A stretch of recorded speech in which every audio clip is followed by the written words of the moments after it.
tal amigos? ¿Cómo están? Bienvenidos a su programa Verdades Divinas. Les saludamos el doctor Salvador Tomasini. Hola amigos. Alejandro Carrega. Hola, buenas noches. Y su servidora Alejandra López. Bueno, pues vamos a empezar. Dice, primera pregunta. Entonces, ¿qué son los fantasmas? ¿Son almas errantes? ¿Son ángeles caídos? ¿Demonios? Bueno, yo creo que esto de fantasmas es más una cosa de fantasía popular. De Hollywood. O sea, Coloquial. sí, coloquial. Uh-huh.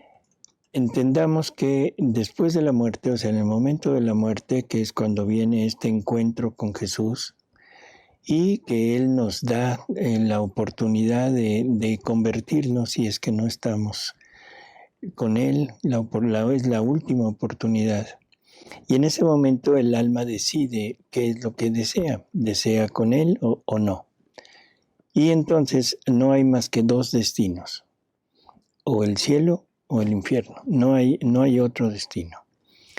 El purgatorio es la antesala del cielo, así que en realidad ya es salvación, ya es cielo. Y no hay un punto intermedio. Ahora, eso de las almas errantes, las almas que vagan, que no saben que están muertas, que quedaron atrapadas entre la vida y la muerte, todo eso, de acuerdo a lo que Jesús nos dice que pasa en el momento de la muerte, definitivamente no es cierto, porque tendríamos que pensar que esa alma murió sin que Jesús supiera que había muerto y que sin que Jesús se presentara, o sea, se le escapó a Jesús. Y eso, bueno, definitivamente no lo podemos concebir. Que los muertos se puedan presentar, definitivamente es cierto. Tan es cierto que la Biblia lo prohíbe. O sea, la Biblia, o sea, Yahvé, o sea, prohíbe la comunicación con los muertos, prohíbe que se llame a los muertos. Entonces, de alguna manera puede haber cierta comunicación con ellos. No dice más, no hay más datos en la revelación pública, pero, bueno, se puede. Ahora, ¿esto cómo lo podríamos interpretar? Él dice que no hay que turbar el descanso de los muertos.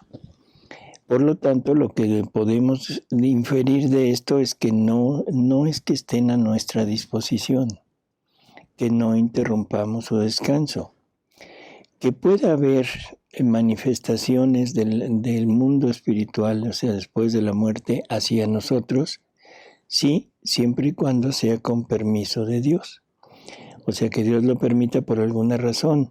Almas del purgatorio que requieren o que vienen a pedir sufragios, que vienen a pedir ayuda, que vienen a cumplir una misión que Dios les encarga, ya sea para bien del alma de la persona con la que tienen contacto o para pedir sufragios, para pedir conversión. Eso es totalmente normal.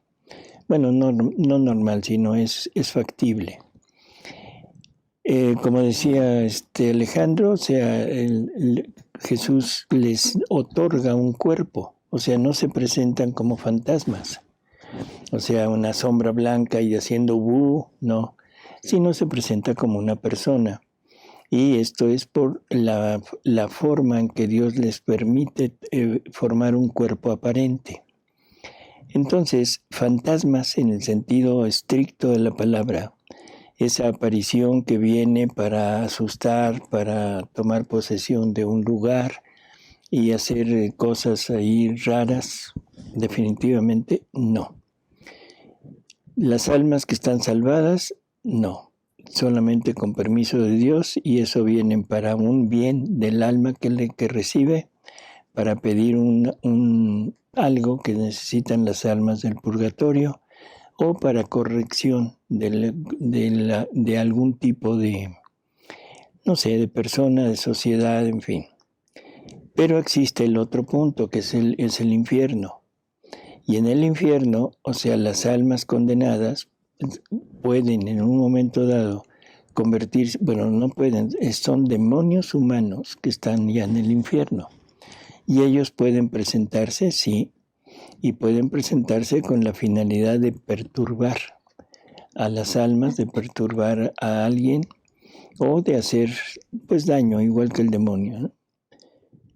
Pero siempre con permiso de Dios, nunca por su propia voluntad. O sea, si Dios no lo permitiera, ellos no lo podrían hacer. Y también sería para algún beneficio de la criatura, indirecto, ¿no? Indirecto sí, o sea, porque en el momento que tuvieran una aparición de estas, una intervención de un demonio humano, de un alma que está continuamente molestándolos, pues le puede servir o para acercarse más a Dios, que ese sería el beneficio bueno, o el alejarse de Dios y renegar, en fin, o unirse a lo que el demonio humano le está sugiriendo, ¿no? Pero así, fantasma en el sentido coloquial, en el sentido de la fantasía popular, no. ¿En dónde pondríamos entonces a María Valtorta? ¿Como un espíritu presente en el escenario de Jesús? Perdón, pero estamos hablando de fantasmas. Estamos hablando de almas, o sea, de personas que ya murieron.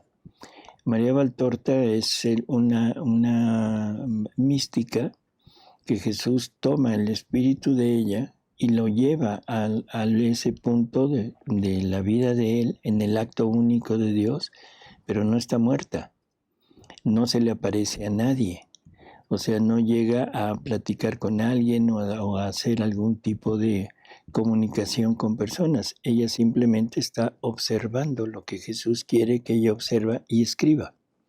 O sea, no ponerla como fantasma. Sí, no era mi intención ponerla fantasma, pero en el caso de ella es un caso especial. No, ha habido santos que han tenido esta posibilidad de estar en el momento. O sea, Jesús traslada el espíritu de ellos a ese acto único y en aquel momento en que Él quiere mostrarle. Pero no tiene nada que ver con lo que se está preguntando. Uh-huh. Okay. Y también cuando las personas invocan a algún espíritu, pues seguramente es un demonio el que se les va a presentar, disfrazado de su pariente, ¿no? Así es. Todo ese tipo de comunicación con los mediums, con los espiritualistas, con los espiritistas, o sea, todo esto es comunicación directa con el demonio. O sea, la prohibición que hay de Dios, no sé hasta dónde pueda funcionar. O sea, aquí yo reconozco que no tengo datos, pero si Dios lo prohíbe, quiere decir que se puede. Si Dios prohíbe que el que se les disturbe el reposo, quiere decir que alguien de alguna manera puede hacerlo, pero eso ya conlleva una culpa, porque es un acto que está prohibido por Dios. Entonces no tenemos que meternos en ese tipo de misterios de ultratumba, ¿no? O sea, ahí nada. Y lo que sí podemos asegurar es lo que estamos diciendo. La mayor parte de estas cosas son demonios que se presentan para perturbar, para confundir. Bien, entonces la siguiente pregunta, ¿cómo sería en Divina Voluntad cuando Jesús preguntó en su pasión, ¿por qué me pegas? ¿Cómo haría? ¿Y qué? ¿Cómo se haría en la Divina Voluntad? ¿Cómo vivió Jesús aquella pregunta de por qué me pegas? Uh-huh. Cuando él dice que si te dan una, voltees la cara para que te den en la otra. Uh-huh. Una cosa, hay que tomar todo el contexto de lo que está pasando. ¿Qué es lo que le preguntan a Jesús? Que si era Dios. Que si era Dios. ¿Qué contesta Jesús? Ya lo he dicho. He estado con ustedes, he hablado en público uh-huh. y he dicho todo. O sea, está diciendo la verdad, está diciendo la realidad. Y es cuando llega el servidor, el soldado, y llega y le pega. ¿Sí? Uh-huh. Y entonces Jesús pregunta, o sea, no es una agresión, no es una respuesta agresiva, sino es una respuesta de decir, bueno, si ya dije la verdad, ¿cuál es la razón de que me pegues? Uh-huh. O sea, no tiene nada que ver con a cómo lo debe estar tomando como una reacción violenta o de reclamo, pero de un reclamo violento, ¿no? A la defensiva, ¿no? Así es. Uh-huh. Mi pregunta dice, ¿se puede hacer un giro de protección contra los efectos de la naturaleza?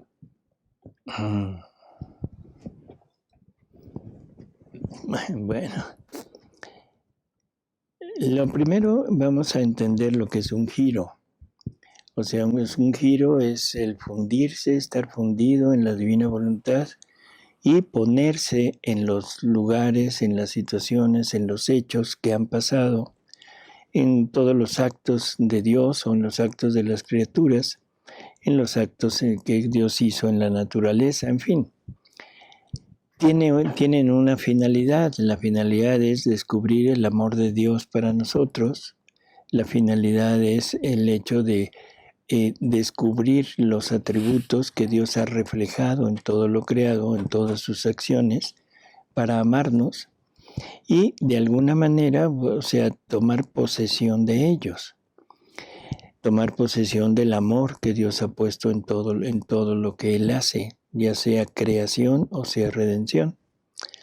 Pero no lo podemos tomar en el sentido que lo están preguntando, porque aquí lo están preguntando como si fuera algo mágico, como algo, no sé, perdón la expresión, como decir me voy a comprar una pata de conejo para que me vaya bien, o una herradura para que me vaya bien. Si fuera un hechizo, ¿no? También. O como si fuera un hechizo, algo así. No, definitivamente no.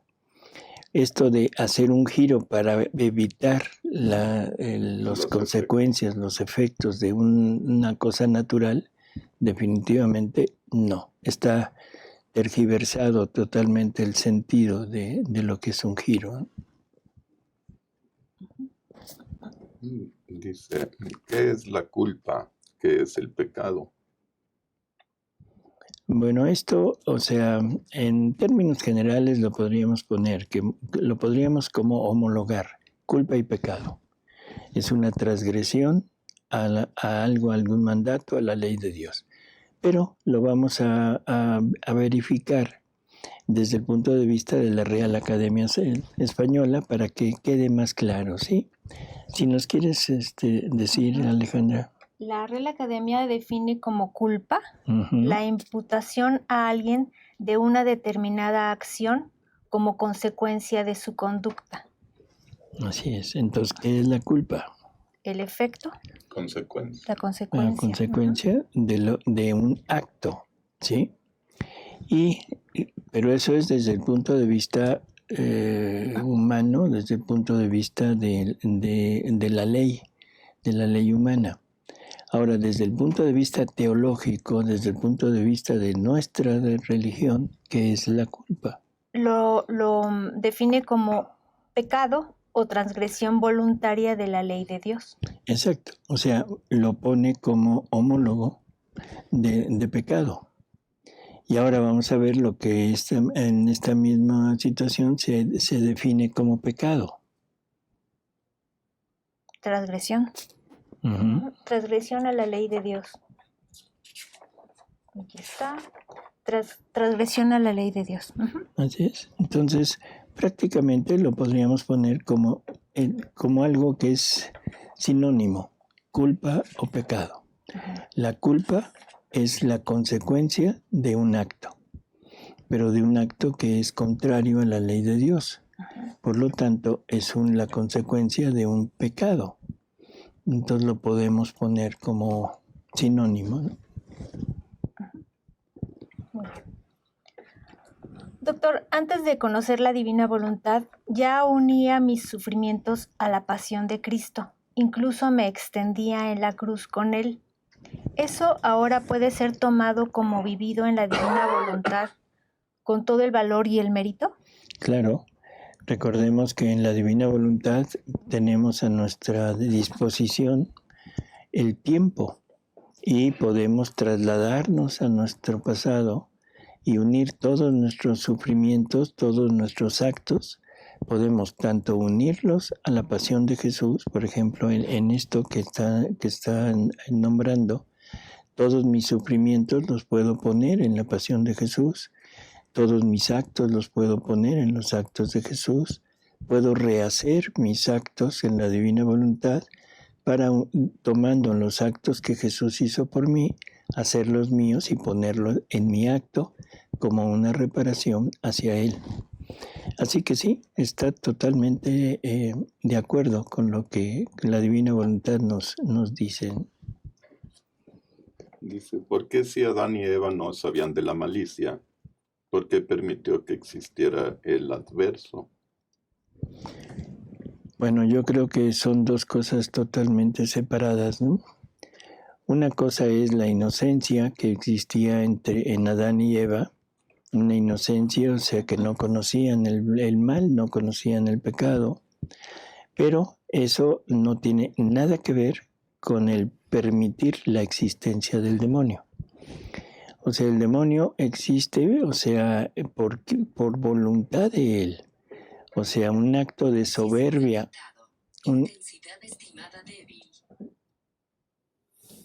Un acto, o sea, total y absolutamente de soberbia, en que pensó que él era debería de ser el escogido para que el Verbo Eterno se angelizara en él. Cuando supo que se iba a humanizar, entonces él simplemente dice, no serviré, non servia. O sea, se está negando a la función que le fue asignada en el momento mismo de la creación de ellos. Los ángeles son servidores, y son servidores de Dios en la Trinidad, pero también tenían que ser servidores de Dios en la humanidad. O sea, servidores en la humanidad de Jesús y servidores en la humanidad de todos nosotros. Y eso es lo que a él no le gustó. Y entonces viene ese acto de soberbia diciendo, es que soy el más agraciado de los ángeles. No es justo que en una criatura, o sea, él se encarne. Él se debería de poner en mí para angelizarse. O sea, él quería ser el émulo, perdón por la palabra, el émulo de Jesús. O sea, de Jesús, que fuera el ángel, o sea, Luzbel, que tuviera dos naturalezas, la naturaleza angélica y la naturaleza divina, en una sola persona, que sería la persona del Verbo. O sea, esa era la idea de él. Entonces, el non serviam, el no serviré, es no voy a servirte en una criatura inferior. Entonces, esto no tiene nada que ver con Adán y Eva. Una cosa es el permiso, el respeto de que Dios les otorga a la libertad de los ángeles. Dios respeta su decisión y él se sale, o sea, del servicio de Dios, se sale y se lleva a muchísimos más que a los que logra convencer. Y ahora llegan a la tierra para seguir con su batalla, una batalla que en el cielo ya no podían seguir. Y ahora se va al mundo y con la pareja que estaba en este mundo. O sea, a Adán no lo pueden tocar porque estaba revestido por la divina voluntad, estaba revestido por este don.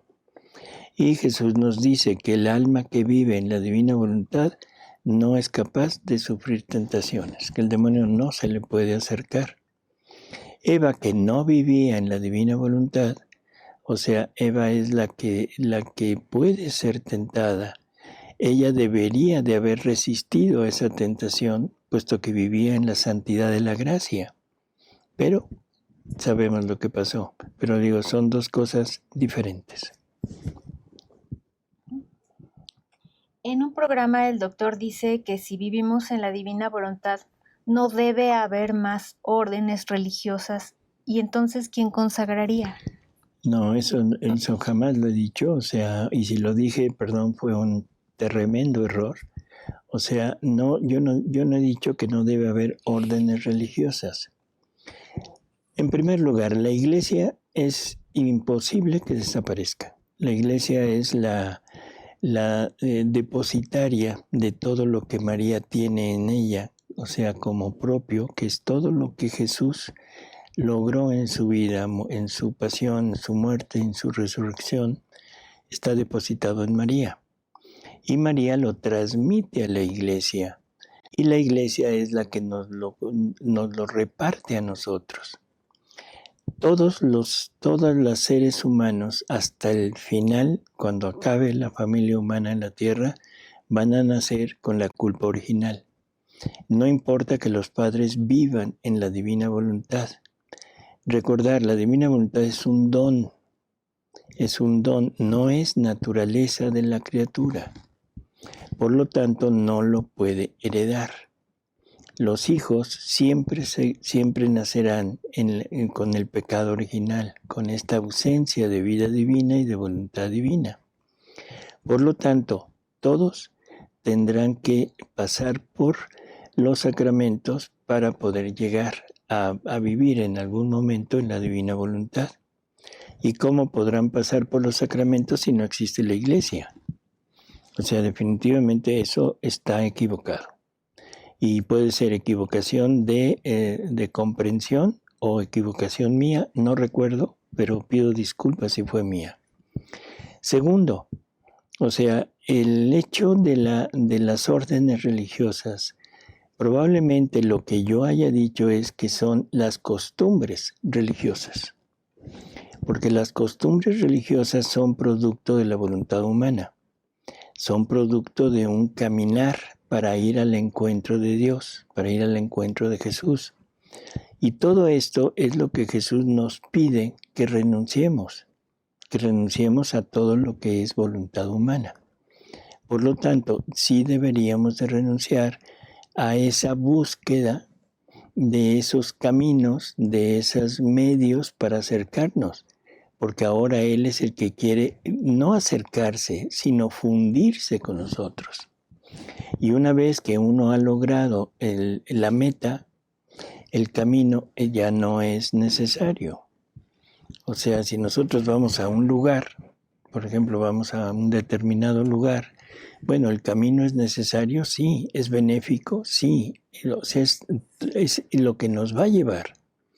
Pero una vez llegando al lugar, el camino ya no tiene realmente valor. Ya nos sirvió, ya llegamos. Listo. Entonces, ¿qué podemos decir? ¿Las órdenes religiosas deben existir? Sí. El sacerdocio seguirá existiendo forzosamente. La Iglesia nunca podrá dejar de estar. Las prácticas religiosas que nazcan de la voluntad humana son las que definitivamente tienen que dar pie a que ahora sean todas las prácticas, pero dentro de la divina voluntad. Nada más. Dice, acerca del ayuno, entonces, ¿por qué Jesús ayunó 40 días? Son diferentes cosas. O sea, el ayuno que Jesús hace allá es en su preparación.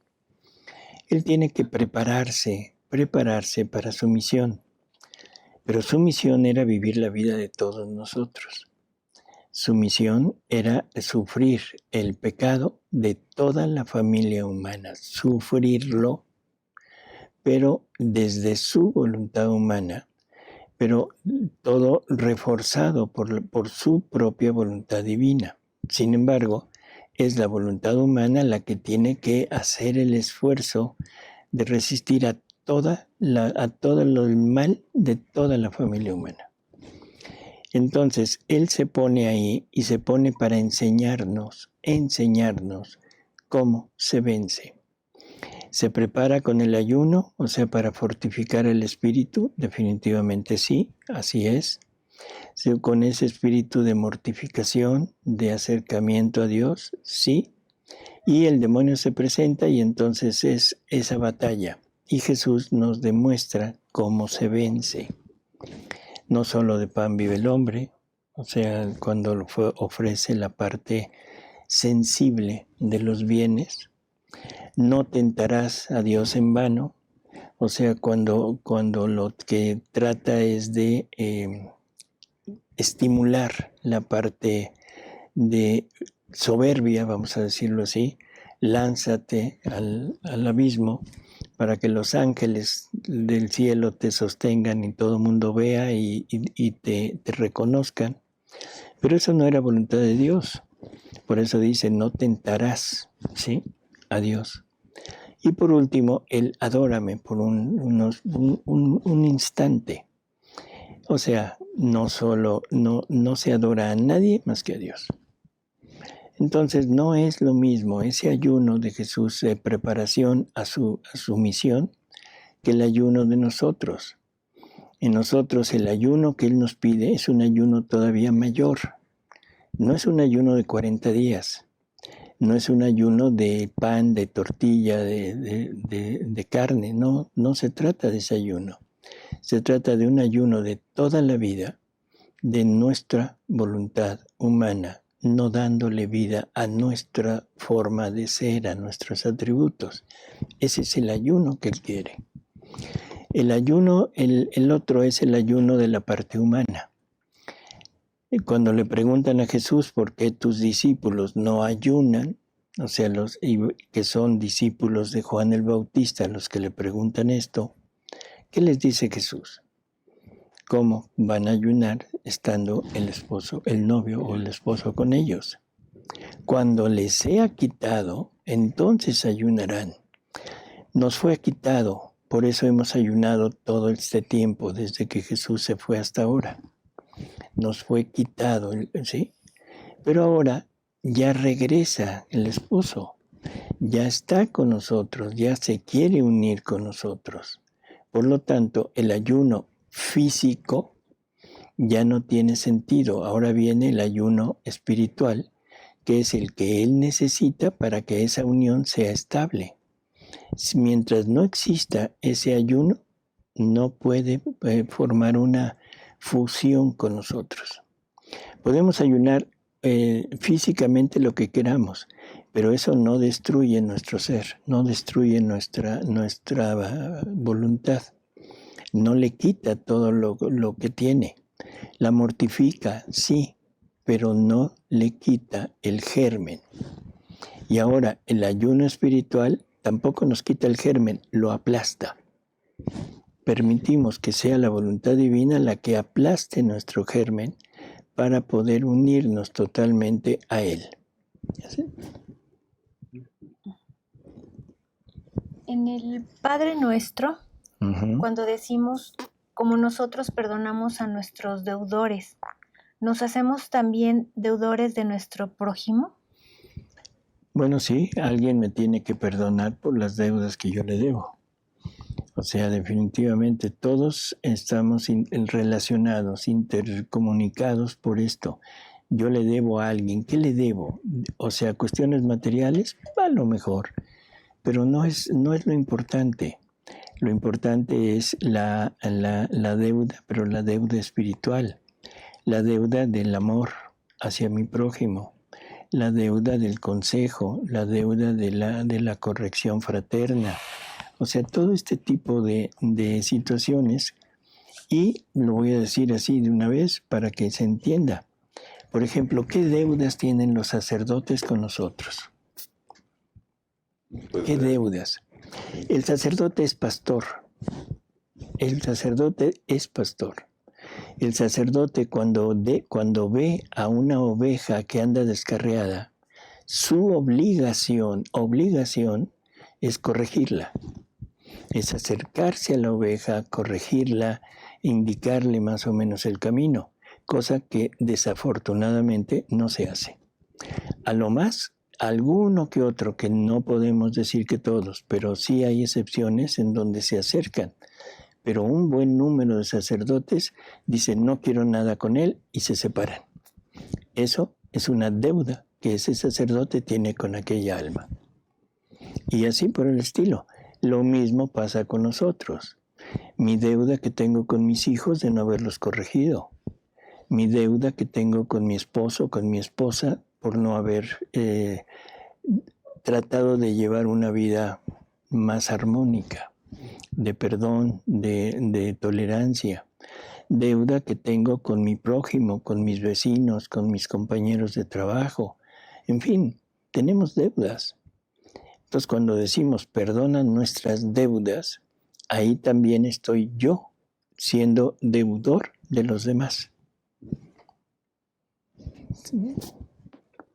Dice, doctor, ¿qué pasa con los hermanos que están casados por la iglesia protestante, pero no entre hermanos? No entre hermanos, perfecto. O sea, la iglesia permite el casamiento mixto, o sea, lo tolera, siempre y cuando la parte no católica, o sea, acepte que los hijos sean educados en la parte católica. O sea, ¿qué pasa con ellos? Bueno, están casados por este tipo de contrato, pero la iglesia lo acepta. Así que no, yo no creo que haya ningún problema. No están viviendo el sacramento. Eso que quede muy claro. No se está viviendo el sacramento, pero no están fuera de la iglesia. Sino simplemente la iglesia lo tolera, lo acepta, pero con esa condición. Doctor, ¿cómo se maneja desde la divina voluntad la baja autoestima y la aceptación de uno mismo? Por ejemplo, si soy gordita y quiero ser delgada. O si es delgada y quiere ser gordita. Bueno, todo esto, por favor, entendámoslo. Todos estos problemas, todas estas cosas, inconformidades con nosotros mismos, la baja estima, es nuestra voluntad la que lo está resintiendo. O sea, no es la parte divina, no es la parte de Jesús en nosotros. Por lo tanto, si yo entrara a vivir en la divina voluntad, si yo conozco la divina voluntad, comprendo lo que es, quiero y renuncio a mi voluntad, ya no hay baja estima, porque ya tengo como vida la voluntad divina. Ya no tengo inconformidades, ya no tengo ese, si soy gordito, soy flaquito, soy alto, soy chaparrito, no importa, porque así es como la divina voluntad está dando vida en mí a su vida.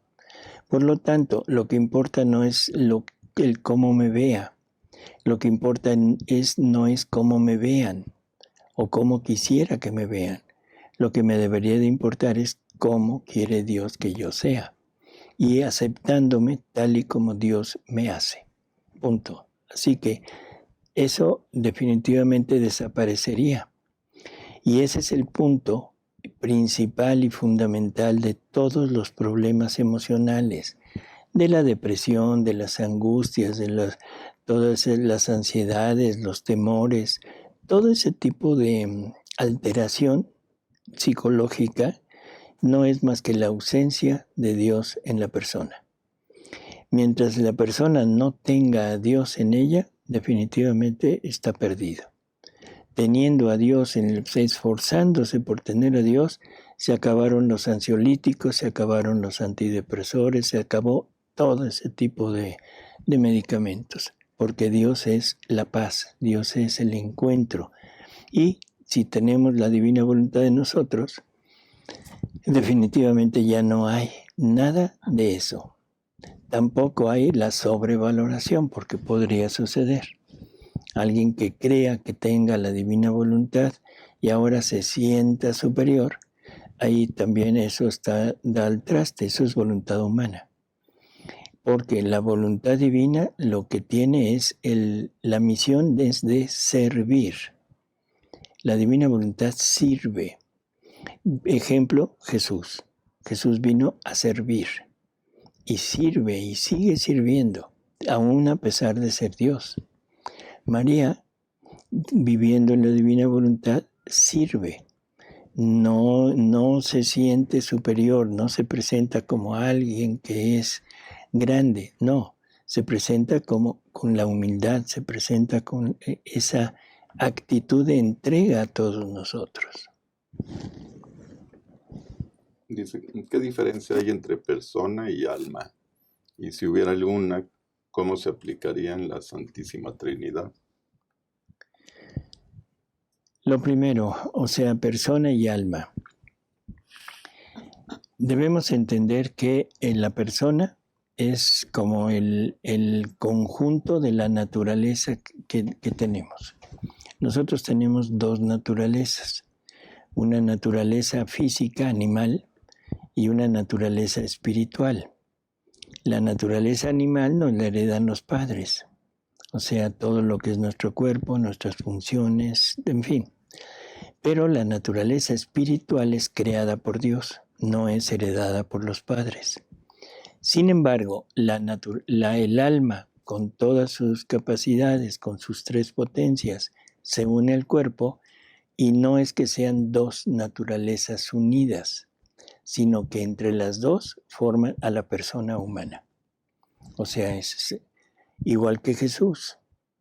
Jesús tiene dos naturalezas, es verdadero hombre y verdadero Dios, pero en una sola persona. O sea, no son dos, es uno solo, que es la persona del Verbo eterno.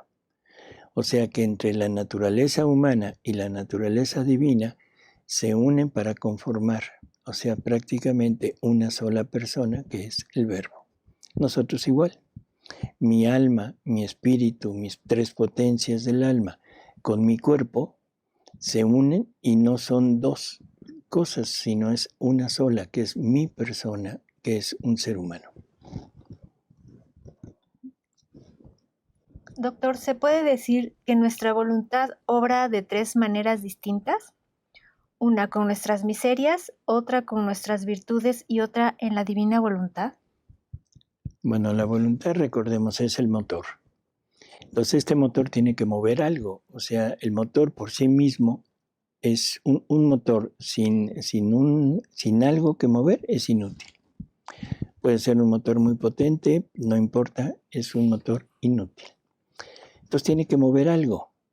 Bueno, ¿qué mueve? Lo que Dios nos dio, que son las miserias, que ya lo hemos repetido, que ya incluso ya leímos la parte del libro del cielo donde Jesús nos confirma que Él fue el creador de las miserias y que nos las da como esa opción para poder tener virtudes. Pero también nos la da como opción para separarme de Dios si es que no quiero seguirlo a Él.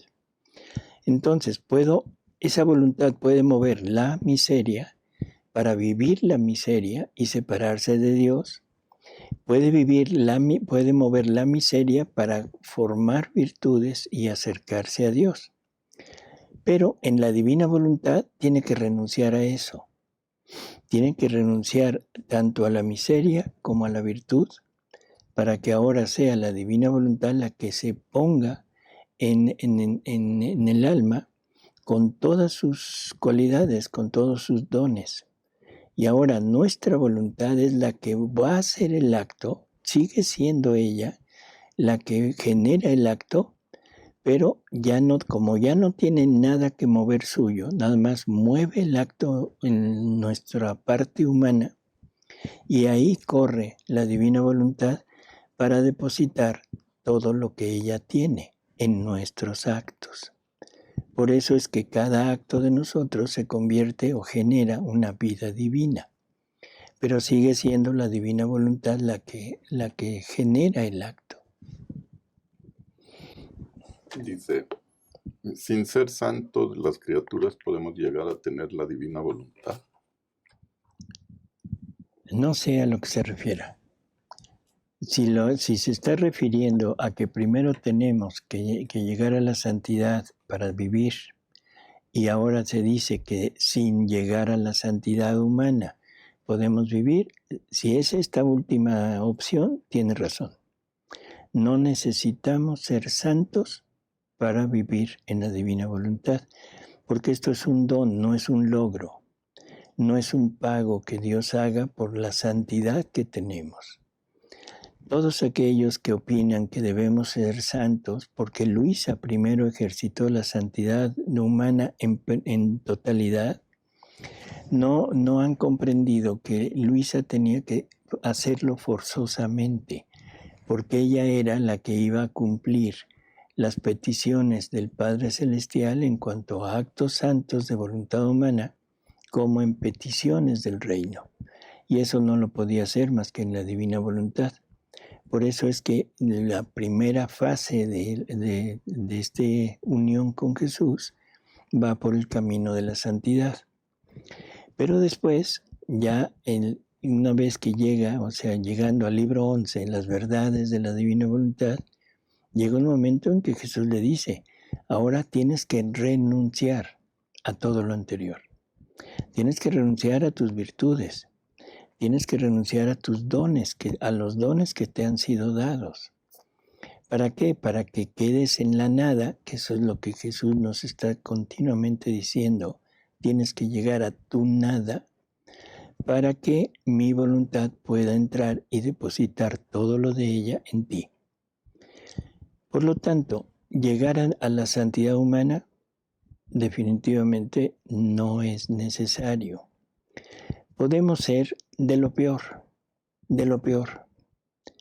pero en un momento dado conocemos, hay un movimiento de conversión, la persona se convierte, la persona conoce, la persona anhela, y en ese momento, o sea, Jesús nos da su voluntad, y hay una lectura muy hermosa en donde dice que si está manchada la purifica, que si las espinas del pecado la tienen rodeada, Él las destroza, que quita todos los defectos naturales, porque el acto de unir el querer humano con el querer divino es lo más grande que existe. Entonces, para darle el honor a ese acto, Él destroza y limpia el alma. Así que no es necesario ser santo para llegar a la divina voluntad. Pero viviendo en la divina voluntad, ahora se es santo, y más santo que cualquier otro santo, porque ahora tenemos la santidad y las virtudes, pero las virtudes divinas y la santidad divina. O sea, que hay que entenderlo de esa manera. Ok, por ahora terminamos, doctor, pero queda pendiente una pregunta. Dice, el padre Pietro decía que vivamos la sexualidad en plenitud dentro del matrimonio. ¿Eso va en contra de la divina voluntad? ¿El tema del padre Pietro es de divina voluntad? Esta pregunta, o sea, la queremos dejar para un siguiente programa, probablemente la semana que entra, porque hay muchas cuestiones que necesitamos como clarificar. Ha habido una confusión grande y ha habido pues ciertas opiniones que van totalmente en contra de la divina voluntad. Y dentro de eso, no por el padre Pietro, pero bueno, aquí se anexa, o sea, está lo de la sexualidad. Y esto también lo vamos a tratar en plenitud en el próximo programa, dando explicación a todos los comentarios que ha habido, donde se distorsiona la divina voluntad, y donde se distorsiona lo que ha sido dicho en varios retiros, y que ahora alguien está como atacándolo y difundiendo lo contrario, y lo único que se está logrando es la confusión entre las personas. Así que los invito a ver el próximo programa en donde trataremos esto. Verdades divinas. Verdades divinas. Y probablemente diálogos divinos también. Depende del tiempo que tengamos, porque es largo lo que tenemos que hablar. Pues amigos, muchísimas gracias por haber estado con nosotros. Les damos las gracias a Alejandra. Gracias, doctor. A Alejandro. Gracias. A Paris. Gracias, Ale. Y Paris. sobre todo a ustedes, amigos. Esperando verlos en el próximo programa. Hasta luego. Hasta luego. Muchas gracias. Buenas noches. Que descansen. Agradecemos a nuestros amigos que nos escriben desde Toluca, Perú, Miami, Bolivia, Chile, España, Ecuador, Brasil, Cancún, Irlanda, New Jersey, Nueva York, Arizona, Colombia, California, Monterrey, Canadá, Panamá, Costa Rica y Uruguay. Bueno. Gracias, amigos. Hasta luego. Hasta luego.